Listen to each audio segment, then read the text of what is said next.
الله عز وجل يقول: إن الذين يتلون كتاب الله وأقاموا الصلاة وأنفقوا مما رزقناهم سرا وعلانية يرجون تجارة لن تبور. ألف لام را.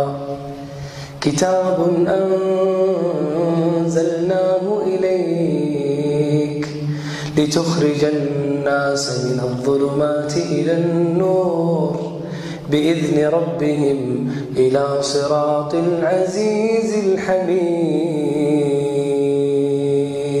فاستمسك بالذي أوحي إليك إنك على صراط مستقيم وإنه لذكر لك ولقومك وسوف تسألون.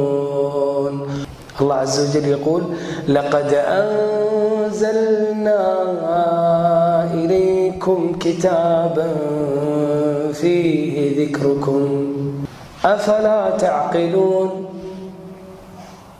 أفلا تعقلون أفلا تعقلون.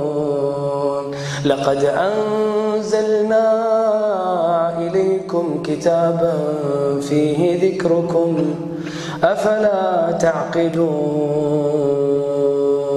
يقول الله عز وجل: يوم يبعثهم الله جميعا فينبئهم بما عملوا أحصاه الله ونسوه والله على كل شيء شهيد.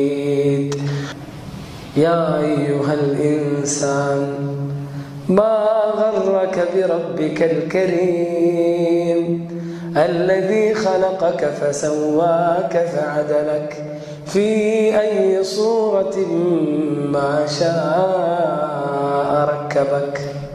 سأل سائل بعذاب واقع للكافرين ليس له دافع من الله ذي المعارج تعرج الملائكة والروح إليه في يوم كان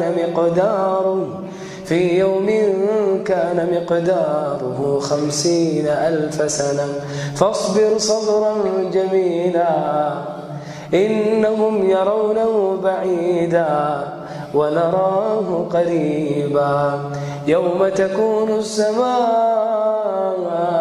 كالمهل وتكون الجبال كالعهن ولا يسأل حميم حميما. تبارك الذي نزل الفرقان على عبده ليكون للعالمين نذيرا.